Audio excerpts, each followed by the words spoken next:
இன்றைய முக்கிய நிகழ்வுகள். புதுச்சேரி ரெட்டியார்பாளையம் புதுநகர் பகுதியில் விஷவாயு தாக்கி 3 பெண்கள் உயிரிழந்த நிலையில் தற்பொழுது மீண்டும் 6 பேர் விஷவாயுவால் தாக்கப்பட்டு மயங்கிய நிலையில் மருத்துவமனையில் தீவிர சிகிச்சை பிரிவில் அனுமதிக்கப்பட்டுள்ளது மேலும் பரபரப்பை ஏற்படுத்தியுள்ளது. புதுச்சேரி ரெட்டியார்பாளையம் புதுநகர் பகுதியில் நேற்று முன்தினம் காலை கழிவறைக்கு சென்ற 15 வயது சிறுமி செல்வராணி மற்றும் ஒரே குடும்பத்தை சார்ந்த தாய் செந்தாமரை, அவரது மகள் காமாட்சி என 3 பேர் பாதாள சாக்கடையில் இருந்து வெளியான விஷவாயு தாக்கி உயிரிழந்தனர். தொடர்ந்து மூவரின் உடற்கூறு ஆய்வு செய்யப்பட்டு நேற்று அடக்கம் செய்யப்பட்டது. இந்த நிலையில் அப்பகுதியில் நகராட்சி சார்பில் மக்கள் அனைவரையுமே வெளியேற்றிவிட்டு சாக்கடைகளை சுத்திகரிக்கும் பணி நடைபெற்றது. அதனைத் தொடர்ந்து மருத்துவ குழுவினர் வீடு வீடாக சென்று யாருக்காவது பாதிப்பு ஏற்பட்டுள்ளதா என்பதையும் பரிசோதனை செய்தனர். பின்னர் நேற்று மாலை முதல் அப்பகுதி மக்கள் தங்களது இல்லங்களில் அச்சமின்றி தங்கலாம் எனவும் நகராட்சி சார்பில் தெரிவிக்கப்பட்டது. இந்த நிலையில் நேற்று நள்ளிரவு அதே பகுதியைச் சேர்ந்த அந்தோணி ஆரோக்கியராஜ் என்பவரது மனைவியான புஷ்பராணி வயது 38 கழிவறைக்கு சென்றபொழுது விஷவாயு தாக்கி மயக்கமடைந்துள்ளார். இதனை அடுத்து அவரை மீட்டு கதிர்காமம் அரசு மருத்துவமனையில் தீவிர சிகிச்சை பிரிவில் அனுமதித்த நிலையில் அவர் தற்பொழுது சிகிச்சை பெற்று வருகிறார். இந்த நிலையில் தற்பொழுது மீண்டும் தனலட்சுமி, சுலோக்ஷனா, பூமகள், வெரோனிகா, மேரி செல்வம் ஆகிய 5 பேர் மயக்கமடைந்தனர். இந்நிலையில் மயக்கம் அடைந்தவர்களை மீட்டு முதல் உதவி செய்து ஆம்புலன்ஸ் மூலம் கதிர்காமம் மருத்துவமனைக்கு அனுப்பி வைத்தனர். அங்கு அவர்களுக்கு தீவிர சிகிச்சை பிரிவில் மருத்துவர்கள் சிகிச்சை அளித்து வருகின்றனர். தொடர்ந்து ரெட்டியார்பாளையம் புதுநகர் பகுதியில் மக்கள் விஷவாயு தாக்கப்பட்டு மயக்கம் அடைந்து வருகின்ற சம்பவம் அப்பகுதியில் மீண்டும் அச்சத்தை ஏற்படுத்தியுள்ளது.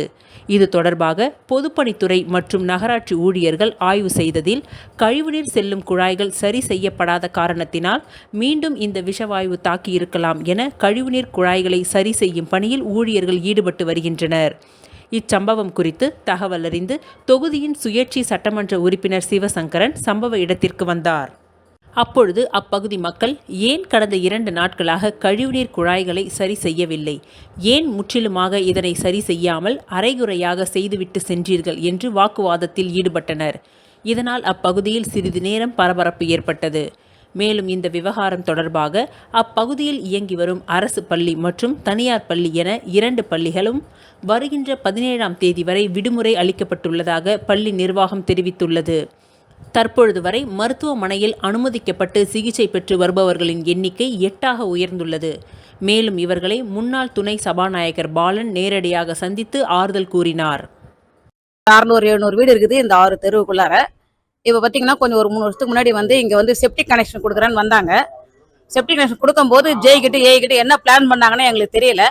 பார்த்தீங்கன்னா நம்மளுக்கு இந்த 6 தெருவில் பார்த்தீங்கன்னா ஏரிக்கரை ஒன்று இருக்குது, ட்ரைனேஜ் அங்கேருந்து கணக்கு எல்லா பைப்பும் அவங்க மெயினாக பிளான் பண்ணும்போதே பார்த்தீங்கன்னா பொதுமக்களுக்கு டிஸ்டர்பன்ஸ் இல்லாத இந்த பக்கம் ஒரு பகுதி இருக்குது, அந்த பக்கம் அவங்க கனெக்ஷன் கொடுத்துருக்கணும். கொடுக்காம என்ன பண்ணிட்டாங்கன்னா மொத்தமாக சேர்த்து 4வது தெருவில் மட்டும் எல்லா மொத்தம் 17-18 ஊரில் இருக்கிற கழிவுநீர்கள் எல்லாத்தையும் ஒரு பிளானிங்க என்ன பிளான் பண்ணாங்கன்னு தெரியல. எல்லா பிளானிங் எந்த பண்ண 4வது தெருவில் குடியிருப்பு இடத்துல ஒரே தெருவில் பண்ணதால 3 பேர் இறந்துட்டாங்க. 3 பேர் 15 வயசுல ஒரு பொண்ணு, அப்புறம் இன்னும் அம்மாவும் பொண்ணு இறந்துட்டாங்க. இப்போ அதுக்கப்புறம் ஊருல யாரும் இருக்காதீங்கன்ட்டு வெளியில எங்களை அனுப்புனாங்க. சாயந்தரம் வரைக்கும் அப்புறம் சரி பண்ணிட்டு ஒன்னும் பிரச்சனை இல்லை, சால்வ் ஆயிடுச்சு போங்கன்னு சொன்னாங்க. வந்தோம். பாத்தீங்கன்னா நேற்று நைட்டு ஒரு பொண்ணு மறுபடியும் சீரியஸ் ஆயிடுச்சு. அப்போ இன்னும் அவங்க ஆக்ஷன் எடுத்தாங்க. சரி பாத்தீங்கன்னா இப்போ இன்னைக்கு காலையில பாத்தீங்கன்னா இப்போ மறுபடியும் இப்போ ஒரு 1/2 மணி நேரத்துக்கு முன்னாடி 30 பெட்ல அட்மிஷன் ஆயிருக்காங்க. இது வரைக்கும் பாத்தீங்கன்னா எங்களுக்கு அவங்க என்ன நடவடிக்கை எடுத்திருக்காங்க எதுவுமே எங்களுக்கு புரிய மாட்டேங்குது. ஒரு கேரண்டியே இப்போ எங்களுக்கு பயமா இருக்குது. இப்ப இங்க இருக்கணுமா வேணாமான்னு தெரியல. பாத்தீங்கன்னா காலையில வீடியோட வந்திருக்காங்க, வீடியோட செக் பண்றாங்க. செக் பண்ணவங்க சொல்றாங்க ஒண்ணு கொளுத்தி போட்டு எரியுதா, அப்ப இது இன்னும் ஒர்க் ஆகல, என்னமோ அவங்க இன்னும் மேஜிக் எல்லாம் காட்டிட்டு போயிருக்காங்க. இப்ப நம்ம வீட்டுல செக் பண்ணாங்க, பழைய கனெக்ஷன் இருக்கு செப்டிக் கனெக்ஷன். அந்த கனெக்ஷனை இவங்க கனெக்ஷன் கொடுக்கும்போது சொன்னாங்க பழசு தேவையில்லைங்க, டைரக்ட் கனெக்ஷன் கொடுத்தா போதும் சில பேர் சொல்லிட்டு போயிருந்தாங்களாம். அப்போ ஆனா எங்க அப்பா என்ன பண்ணாங்க, அதெல்லாம் தேவையில்லைன்னு பழைய கனெக்ஷன்ல இருந்தே கனெக்ஷன் கொடுத்ததால இப்ப நாங்க எங்களுக்கு அந்த அளவுக்கு ரொம்ப ப்ராப்ளம் இல்லை, ஸ்மெல் வருதா, ஆனா அந்த அளவுக்கு ப்ராப்ளம் இல்லை. இப்ப செக் பண்ணவர் என்ன சொல்ற, இதற்கே ஒரு கனெக்ஷன் இருக்குது, மறுபடியும் இன்னொரு தொட்டி ஒண்ணு கட்டணும்ன்றாரு. வேணா அவர் தான் கட்டி கொடுத்துட்டு இனிமே கவர்மெண்ட் மூலமா இனிமே 10 ரூபா செலவு பண்றதா இருந்தாலும் அந்த செப்டிக் கனெக்ஷனுக்கு டிபார்ட்மெண்ட் தாங்க பொறுப்பு ஏத்துக்கணும். எங்க கிட்ட பொதுமக்கள்கிட்ட கேட்க கூடாது. எல்லா ஊர்லயும் நிறைய எல்லா தொகுதியிலும் நிறைய பேர் கவர்மெண்ட் வேலை இருக்கிற மாதிரி இந்த புதுநகர்ல ஒண்ணு யாரும் பெரிய அதிகாரிகள் நாங்க யாரும் வாழ்ந்துல, எல்லாம் கூலி வேலை செய்யறவங்க தான், முக்கால்வாசி வீட்டு வேலை செய்யறவங்க தான் இந்த ஊர்ல இருக்கிறோம். அதனால சும்மா அந்த கனெக்ஷன் இந்த கனெக்ஷன் புது கனெக்ஷனுக்கு இங்க வந்தா செலவுகள் எல்லாம் பொதுமக்களுக்கு கொடுக்க கூடாது. அதிகாரிகள் தான் செய்யணும். வீட்டுக்கு வந்து கஷ்டப்பட்டு ஒரு வீடு கட்டினா கரண்ட்டுக்கு வந்து நம்ம கொடுக்கும்போது கனெக்ஷனுக்கு எலக்ட்ரிசிட்டி டிபார்ட்மெண்ட் லைன்மேன் வராங்கல்ல, அவங்க தான் மரத்துல ஏறி கனெக்ஷன் கொடுக்குறாங்க. அதே மாதிரி இந்த செப்டிக் கனெக்ஷனுக்கு அவங்க என்ன பண்ணிருக்கணும், டிபார்ட்மெண்ட் ஒரே ஆள் அவங்களா இட்டு வந்து கொடுத்துட்டு இருக்கணும். இன்னைக்கு வந்து என்ன சொல்றாரு, ஒரு ஆள் வந்து சொல்றாரு, பிடபிள்யூ இருக்காரு வந்து கனெக்ஷனுக்கு வந்து நீங்க 10-20 யாராவது ஒரு யாராவது கூட்டிட்டு வந்து நீங்க பிளம்பரை செஞ்சிருப்பீங்க. இன்னொருத்தர் தான் சொல்றாரு, பதமா ஒரு 4 பிளம்பர் அரெஸ்ட் பண்ண சரியா போனோம். ஏன் சொல்றீங்க? உங்க டிபார்ட்மெண்ட் எலக்ட்ரிசிட்டில இருந்து லைன்மேன் வந்து மரத்து மேல ஏறி ஒயரை கட்டி போட்டு போன மாதிரி நீ செப்டிக் கனெக்ஷன் ஒரு ஆளை நீங்க மேல போட்டுருந்தீங்கன்னா ஊரோட லைன்மேன் நீங்க அனுப்பி இருக்கணும்ல. கேக்குறேன், கொஞ்சம் கூட தெரியாது, நான் அப்படியே இருக்கிறாங்க. அதுக்கு முன்னாடி இந்த ஊர்ல வந்து ஒரு 25 வருஷத்துக்கு முன்னாடியே கேள்வி கேட்கல. அன்னைக்கு யாருக்கு அந்த அளவுக்கு யாருக்கு கேட்கணும்னு தோணல போல இருக்கு. Telephone quarters government central government quarters இருந்தது, அந்த கழிவு நீர் எல்லாம் புதுநகர் தான் விட்டாங்க. அவங்க புத்திசாலித்தனமா அவங்க செஞ்சாங்க முதல் வேலையை. இப்ப நாங்க ஊர் பூரா இருக்கிற கழிவு நீரை புதுநகர் பக்கமே திருப்பி விட்டுருக்காங்க. அப்படின்னா அந்த அளவுக்கு நாங்க நாலேஜ் இல்லாத இருக்கிறோம். எங்களுக்கு தெரியல அந்த நேரம் என்னென்னமோ பண்ணாங்க, என்னென்னமோ நின்னாங்க போனாங்க, ஒண்ணும் புரியல. ஏரி பாருங்க, ஏரிக்கார நேரம் அப்படி ஜெயநகர்ல இருந்து இறங்கின உடனே அந்த குறுக்கு தெரு பாருங்க நேரம் ஏரியில போயிருக்கணும். அங்க எவனோ சொன்னா இவன் எவனோ சொன்னான்னு சொல்லிட்டு பண்ணிட்டாங்க. அதுவே இந்த புதுநகர்ல ஒரு எம்எல்ஏவோ ஒரு மந்திரியோ அரசியல்வாதிகளோ யாரோ இந்த ஊர்ல குடியிருந்தாங்கன்னா விட்டு இருப்பாங்களே இந்த வேலைய? எல்லாம் ஸ்லம் ஏரியா, அந்த காலத்துல ஸ்லம் ஏரியா இருந்தது. அதுக்கப்புறம் 1 லட்ச ரூபாய் இந்த லோன்ல தான் வீடு கட்டி இருக்கிறாங்க இங்க. அதனாலதான் இவ்வளவு கேர்லெஸ்ஸான வேலை நடந்து பலியாயிடுது ஊரு. இன்னைக்கு அந்த பொண்ணு ஒரு 30 லட்சம், இன்னைக்கு 20 லட்சம் கொடுத்தா போயிடுமா? நாளைக்கு அது ஒரு டாக்டர் இன்ஜினியரா வர வேண்டிய பொண்ணு. எவ்வளவு ஆசையா எல்லாத்தையும் சொல்லி தெரியுங்களா? நான் அடுத்த வாரம் ஸ்கூலுக்கு போறேன், டவுனுக்கு ஸ்கூலுக்கு போற சொன்ன பொண்ணு இன்னைக்கு இல்ல. அவங்க இருந்தா சும்மா இருப்பாங்களா? அவங்களுக்கு புள்ள குட்டி இருக்குதுல்ல, சொல்லுங்க. பார்த்து இந்த பொண்ணு இப்ப காலையில ஆஸ்பத்திரியில இருக்குது. அப்போ ஒரு நாளும் வேலைக்கு போறவங்க பெத்தவங்க வயசான வீட்டுல இருந்தாக்கா என்ன ஆச்சு யாராச்சுன்னு பாத்ரூம்லயே பார்த்துன்னு இருக்க முடியும்? சொல்லுங்க பாப்பா. நகை நட்டு போறதா வெளில போக முடியாத பயப்படுவாங்க. லெட்டின் எல்லாம் பார்த்து நிற்க முடியாது, போனாங்க வந்தாங்களாம் பார்த்து நிற்க முடியாது. அதனால இனி எந்த நடவடிக்கை தொட்டி பூசா இன்னொன்னு போடுங்களோ சொல்லக்கூடாது. இனி எந்த பாட்டம் ஒரு வீட்டுக்கு செலவுகள் பப்ளிக்கே ஏத்துக்குன்னு எல்லாத்தையும் அவங்க செஞ்சு கொடுத்துட்டு எங்களுக்கு பாதுகாப்பா அவங்க போகணுங்க. நாங்க இப்ப வந்து இடிச்சு போட்டு போட்டாங்க அங்கங்க. இப்ப அவங்க அந்த வீட்டுக்கூட பிள்ளைங்க லீவ் போடணும்னா அதுக்கு முன்னாடி செலவு பண்ணணும்.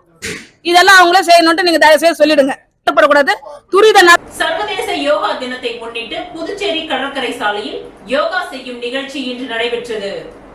இந்திய யோகா சங்கம் மற்றும் ஸ்ரீ பாலாஜி வித்யா பிரீத் நிகர்நிலை பல்கலைக்கழகத்தில் செயல்படக்கூடிய இன்ஸ்டிடியூட் ஆஃப் செலிபோர்ட் பிசினஸ் அண்ட் காம்ப்ளிமெண்ட் மெடிசன் நிறுவனத்தின் school of yoga therapy, Morarji Desai national institute of yoga, இந்திய அரசாங்கத்தின் ஆயுஷ் அமைச்சரகத்துடன் இணைந்து mass yoga demonstration of common yoga protocol இன்று காலை புதுச்சேரி கடற்கரை சாலை காந்தி திடலில் நடைபெற்றது. 10வது சர்வதேச யோகா தினத்தை முன்னிட்டு அதை சிறப்பிக்கும் வகையில் இந்த யோகா செய்யப்பட்டது. 100 நாட்கள் இந்தியாவில் உள்ள அனைத்து பகுதிகளிலும் இந்த யோகா செய்யப்பட உள்ளது. கடந்த 3 ஆண்டுகளாக பாலாஜி வித்யா பிரீத் நிகர்நிலை பல்கலைக்கழகத்தில் இந்த யோகா நிகழ்ச்சியை சிறப்பாக செய்து வருகின்றது. இந்த நிகழ்ச்சியில் கலந்து கொண்டு பாலாஜி வித்யா பிரீத் நிகர்நிலை பல்கலைக்கழகத்தின் துணைவேந்தர் விஸ்வாஷ் கலந்து கொண்டு இவ்விழாவை சிறப்பித்தார். மேலும் பல்கலைக்கழக பதிவாளர் பேராசிரியர் சீனிவாசன் மற்றும் இயக்குனர் ஆனந்த யோகி பவாஞானி ஆகியோர் கலந்து கொண்டு விழாவை சிறப்பித்தனர். மேலும் இந்த நிகழ்ச்சியில் புதுச்சேரி யோகா அசோசியேஷனை சேர்ந்த உறுப்பினர்கள் பலர் கலந்து கொண்டு பல்வேறு வகையான யோகாசனங்களை செய்து அசத்தினர்.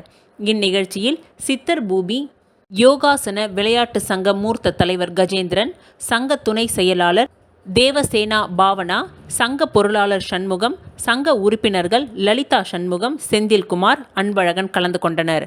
முடிவில் ISCM இயக்குனர் பேராசிரியர் ஆனந்த பாலயோகி பவனானி, செயலாளர் தயாநிதி, சங்க துணை செயலாளர் டாக்டர் பாலாஜி நன்றி கூறினார். Out, right, 2, out, left, 2, 3, 4, right, 2, 3, 4, 5, 6, in, right, 2, 3, 4, 5, 6, out. NR Congress பிரமுகர் புகழ் பிறந்த நாளை முன்னிட்டு நமச்சிவாயம் நேரில் சென்று வாழ்த்துக்களை தெரிவித்து தூய்மை பணியாளர்களுக்கு நலத்திட்ட உதவிகளை வழங்கினார். புதுச்சேரி என்ஆர் பிரமுகரும் தொழில் அதிபருமான புகழ் இன்று தனது பிறந்த நாளை தொண்டர்கள் மத்தியில் கொண்டாடினார். காலையில் அவர் தொண்டர்கள் மத்தியில் கேக் வெட்டி தனது பிறந்த நாளை கொண்டாடினார். தொடர்ந்து புதுச்சேரி கதிர்காமம் மற்றும் இந்திரா நகர் தொகுதிக்கு உட்பட்ட பல்வேறு இடங்களில் நலத்திட்ட உதவிகளும் வழங்கப்பட்டது. அவருக்கு அரசியல் பிரமுகர்கள், முக்கிய நிர்வாகிகள் என அனைவரும் வாழ்த்துக்களை தெரிவித்தனர். இந்த நிலையில் புதுச்சேரி உள்துறை அமைச்சர் நமச்சிவாயம் தனது குடும்பத்துடன் சென்று புகழுக்கு மாலை அணிவித்தும் சால்வை அணிவித்தும் வாழ்த்துக்களை தெரிவித்தனர். தொடர்ந்து தூய்மை பணியாளர்களுக்கு நலத்திட்ட உதவிகள் வழங்கப்பட்டது. இதனை அமைச்சர் நமச்சிவாயம் துவக்கி வைத்து நலத்திட்ட உதவிகளை வழங்கினார். முக்கிய நிர்வாகிகள், பிரமுகர்கள் என பலர் கலந்து கொண்டனர்.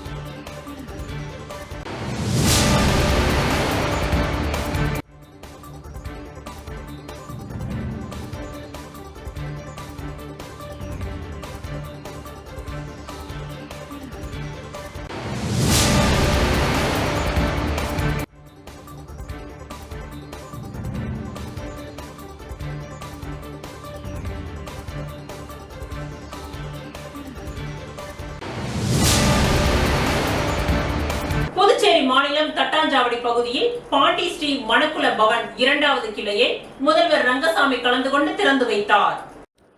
புதுச்சேரி மாநிலம் தட்டாஞ்சாவடி காமராஜர் சாலை கஸ்தூரிபாய் நகரில் அமைந்துள்ள பாண்டி ஸ்ரீ மணக்குல பவன் ஹோட்டலில் 2வது கிளை திறப்பு விழா நடைபெற்றது. இதில் புதுச்சேரி முதல்வர் ரங்கசாமி கலந்து கொண்டு விழாவிற்கு தலைமை தாங்கி ரிப்பன் வெட்டி குத்துவிளக்கு ஏற்றி கடையினை திறந்து வைத்தார். இதனைத் தொடர்ந்து ஆர்கேடி ரியல் குரூப்ஸ் நிறுவனர் ராஜகோபால் தலைமையில் முதல்வருக்கு பொன்னாடை அணிவித்து பூச்செண்டுகள் கொடுத்து உற்சாக வரவேற்பு அளித்தனர். இந்நிகழ்ச்சியில் அரசு கொறடா ஏகேடி ஆறுமுகம், சட்டமன்ற உறுப்பினர் கேஎஸ்பி ரமேஷ், முன்னாள் சட்டமன்ற உறுப்பினர்கள் என்எஸ்ஜே ஜெயபால் மற்றும் தமிழ்ச்செல்வம், முக்கிய பிரமுகர்கள் மாரிமுத்து, அழகு, சபரி, அதிரடி அழகானந்தம், என்ஆர் ராஜா, பூத்துறை ஊராட்சி மன்ற தலைவர் Udayakumar, RKD real group Sathya, Raja, tea time குழுமத்தினர் ஜெரோம், ராகவேந்தர், வேலாயுதம் உட்பட ஏராளமானோர் கலந்து கொண்டு விழாவை சிறப்பித்தனர்.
பிரதமர் நரேந்திர மோடி 3வது முறையாக ஆட்சி அமைத்ததை முன்னிட்டு வாழப்பட்டாம்பாளையத்தில் 2000 பேருக்கு அன்னதானம்.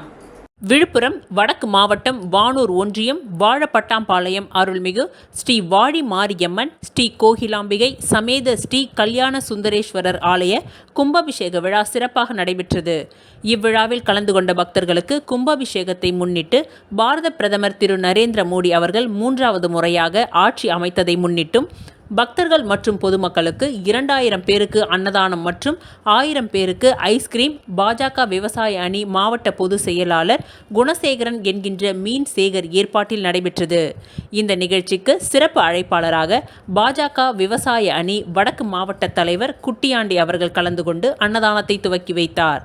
இந்நிகழ்ச்சியில் விவசாய அணி மாவட்ட நிர்வாகிகள் கலையரசி, மோகன், சீனு, சரவணன், வினோத், விவசாயி அணி கண்டமங்கலம் கிழக்கு ஒன்றிய தலைவர் முரளி, ஒன்றிய பொதுச் செயலாளர் கோபி மற்றும் பாஜக நிர்வாகிகள் உடன் இருந்தனர்.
புதுச்சேரி லாஸ்பேட்டை கிழக்கு கடற்கரை சாலையில் புதியதாக உதயமாகியுள்ள Toni and Guy hair dressing சலூனை லாஸ்பேட்டை தொகுதியின் சட்டமன்ற உறுப்பினர் வைத்தியநாதன் திறந்து வைத்தார். லண்டனை தலைமை இடமாக கொண்டு இயங்கி வரும் Toni and Guy hair dressing salon நாடு முழுவதும் பல்வேறு கிளைகளை துவங்கி தனது சேவைகளை செய்து வருகின்றது. இந்த நிறுவனத்தில் hair cutting, hair dressing, makeup, therapy, facial, pedicure உள்ளிட்டவைகள் செய்து வாடிக்கையாளர்களை திருப்திப்படுத்தி வருகின்றது. இதனுடைய கிளை புதுச்சேரி லாஸ்பேட்டை ஈசிஆர் சாலையில் நேற்று திறக்கப்பட்டது. இதில் சிறப்பு விருந்தினராக கலந்து கொண்ட தொகுதியின் சட்டமன்ற உறுப்பினர் மற்றும் காங்கிரஸ் கட்சியின் சட்டமன்ற கட்சி தலைவர் வைத்தியநாதன் புதிய சலூன் கடையை திறந்து வைத்தார். இந்த நிகழ்ச்சியில் டோனி அண்ட் கை நிறுவனத்தின் உரிமையாளர் ஜெகதீஷ் மற்றும் பால்சன்ஸ் குரூப் இயக்குனர் சேம்பால் மற்றும் பால்சன் குரூப் சிஇஓ மணிகண்டன் உள்ளிட்ட சலூன் ஊழியர்கள், நண்பர்கள், உறவினர்கள் என அனைவரும் திரளாக கலந்து கொண்டனர்.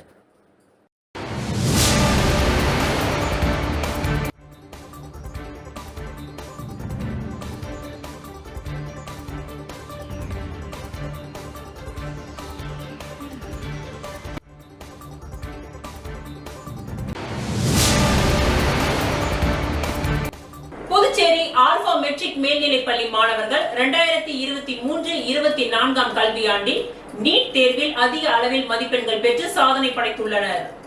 புதுச்சேரி உருளைன்பேட்டை மகாலட்சுமி நகர் ஆல்பா மெட்ரிக் மேல்நிலைப்பள்ளி மாணவர்கள் 2023-24 கல்வியாண்டில் நீட் தேர்வில் மாணவன் இளங்கோவன் 683, மனோஜ் என்ற மாணவன் 655, அப்துல் அபீப் என்ற மாணவன் 625 மதிப்பெண்ணும், ஜெகன் என்ற மாணவன் 615 மதிப்பெண்களும் மற்றும் திருக்குமரன் 610, குகன் 570, தினேஷ் 521 ஆகிய மாணவர்களும் மற்றும் பிரியவர்ஷினி 581, ரம்யா ஸ்ரீ 437 ஆகிய மாணவிகளும் நீட் தேர்வில் அதிக மதிப்பெண்கள் பெற்று ஆல்பா மெட்ரிக் மேல்நிலைப் பள்ளிக்கு பெருமை சேர்த்துள்ளனர். மேலும் நீட் தேர்வு எழுதிய 90 மாணவர்களும் தேர்ச்சி பெற்றனர். 25க்கும் மேற்பட்ட மாணவர்கள் மருத்துவ படிப்பில் சேரும் வாய்ப்பை பெற்றுள்ளனர்.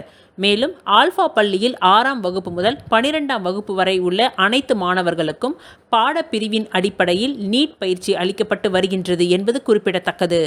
மாணவர்களின் கடின உழைப்பை பாராட்டி ஆல்பா கல்வி நிறுவனங்களின் இயக்குனர் தனத்யாகு மாணவர்களுக்கு பொன்னாடை போர்த்தி மலர் கொத்து கொடுத்து இனிப்புகளை வழங்கி பாராட்டினார். இதில் பெற்றோர்கள், மாணவர்கள் திரளாக உடன் இருந்தனர்.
மணவெளி தொகுதி புதுக்குப்பம் அரசு தொடக்கப்பள்ளி மாணவ மாணவிகளுக்கு சீருடை மற்றும் பாட புத்தகம் வழங்கும் நிகழ்ச்சி சபாநாயகர் தலைமையில் நடைபெற்றது.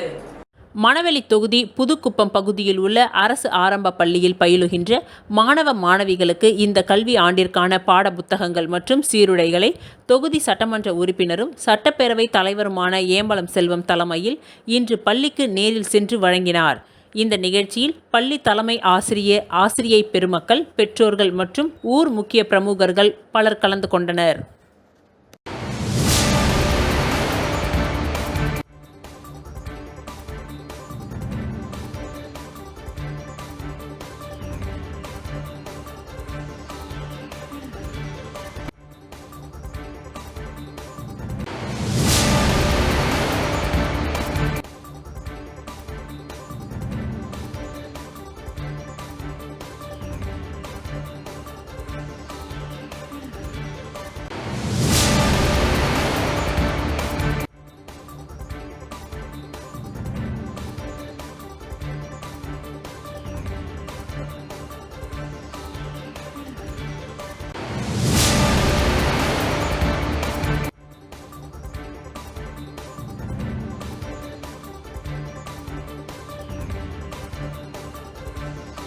வில்லியனூர் தொகுதியில் அரசு பள்ளி மாணவர்களுக்கு இலவச புத்தகம், சீருடை எதிர்க்கட்சித் தலைவர் சிவா வழங்கினார்.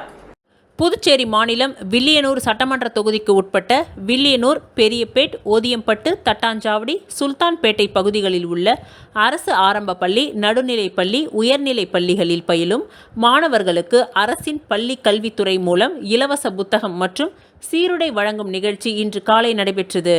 இந்நிகழ்ச்சியில் தொகுதி சட்டமன்ற உறுப்பினரும் சட்டப்பேரவை எதிர்க்கட்சி தலைவருமான சிவா அவர்கள் கலந்து கொண்டு மாணவர்களுக்கு அரசின் இலவச புத்தகம் மற்றும் சீருடைகளை வழங்கி மாணவர்களுக்கு வாழ்த்துக்களை தெரிவித்தார். இந்த நிகழ்ச்சியில் பள்ளியின் தலைமை ஆசிரியர்கள், ஆசிரியைகள், தொகுதி திமுக நிர்வாகிகள் மற்றும் பொதுமக்கள் கலந்து கொண்டனர்.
ஓதியம்பட்டு முத்துமாரியம்மன் கோவிலில் ஆலய திருப்பணி எதிர்க்கட்சி தலைவர் சிவா நேரில் சென்று பார்வையிட்டார். புதுச்சேரி மாநிலம் வில்லியனூர் சட்டமன்ற தொகுதிக்கு உட்பட்ட ஓதியம்பட்டு பகுதியில் முத்துமாரியம்மன் ஆலய திருப்பணி நடைபெற்று வருகின்றது. இந்த நிலையில் எதிர்க்கட்சி தலைவர் சிவா ஆலயத்தில் நடைபெறும் திருப்பணிகளை பார்வையிட்டு துரிதமாக பணியினை மேற்கொள்ள வேண்டும் என்று கூறினார். பணிகள் எவ்வாறு நடைபெறுகின்றது என்பதை பார்வையிட்டு கேட்டுக்கொண்டார். மேலும் ஆலயத்திற்கு வேண்டிய அனைத்து வசதிகளையும் செய்து தருவதாக எடுத்து கூறினார்.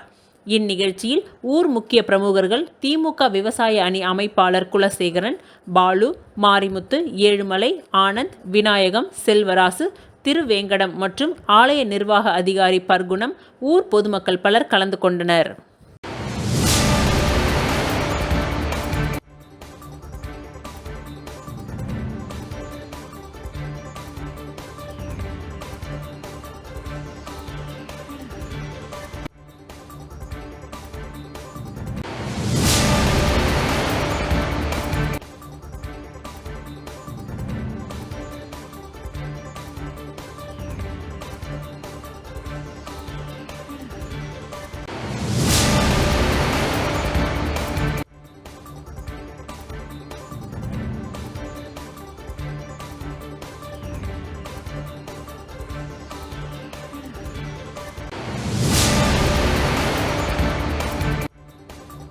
இத்துடன் இன்றைய நிகழ்வுகள் நிறைவடைந்தன. நன்றி, வணக்கம்.